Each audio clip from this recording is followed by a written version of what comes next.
Comprehension. A. Answer these questions. 1. How did the swallow and the prince meet? Answer. One cold winter's night, before the swallow was supposed to fly to Egypt, she decided to rest on the statue of the prince. When she realized that he was crying, she was moved by pity and asked what the matter was. This was how they met and began to talk. 2. Why was the prince crying? Answer. The prince was crying because he couldn't bear the sorrow and suffering of the people of the city. 3. Why did the prince sacrifice his eyes? What did he get out of this? Answer. The prince sacrificed his eyes to help the poor boy with a fever as well as the match girl because they had more use for the jewels than he did.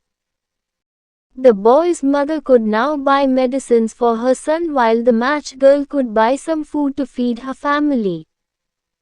Helping them gave the prince great joy. 4. Why did the swallow stay with the prince? How did she help him? Answer. The swallow stayed with the prince to keep him company and help him serve the poor people of the city. She took the jewels and the gold from his statue and distributed them among the poor people in the city. In helping the prince help others, she made the people and the prince very happy. 5. Why did the prince's heart break? Answer. The prince's heart broke because his dear friend, the swallow, had died. B. Read the lines and answer the questions. 1. When I was alive and had a human heart, I didn't know what tears were.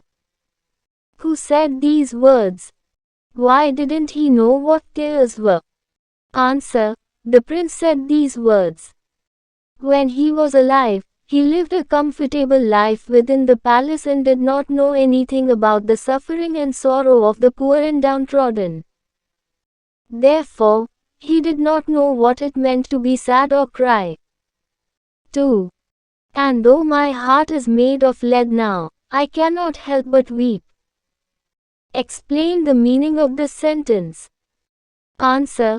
The sentence means that the plight of the poor people in the city was so sad that it made a lifeless statue shed tears of sorrow.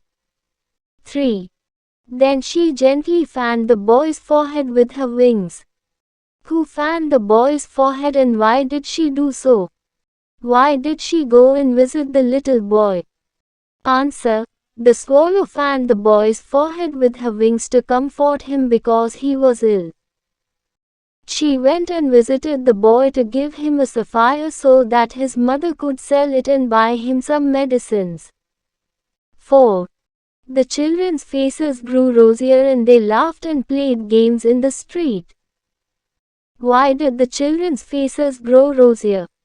What had happened to them before this? Answer. The children's faces grew rosier because now, they were well fed and had warm clothes. Earlier, they were poor and hungry and had only rags for clothes. But when the swallow gave the poor people of the city gold leaves from the statue, they were able to use it to buy food and clothing. C. Think and answer. 1. Why did the swallow feel warm even though it was cold? Answer. When the sparrow helped so many people, she was filled with the spirit of kindness, sacrifice and compassion which made her feel warm and happy, even though it was so cold outside. 2. What can we learn about sacrifice and kindness from this story? Answer. The story teaches us about the value of sacrifice and kindness. Through the sparrow and the prince, we learn that even the simplest acts of compassion and generosity can change the lives of those in need. 3. Is the Happy Prince a suitable title for the story? Why do you think so? Answer. When the prince was alive, he lived a life of comfort in a palace and he did not know what tears or sadness were.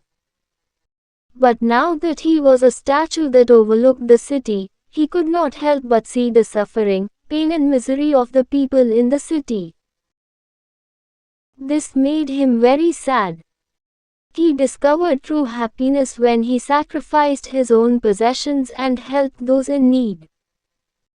Thus, through the experiences of the prince, the title helps us realize the true meaning and value of happiness.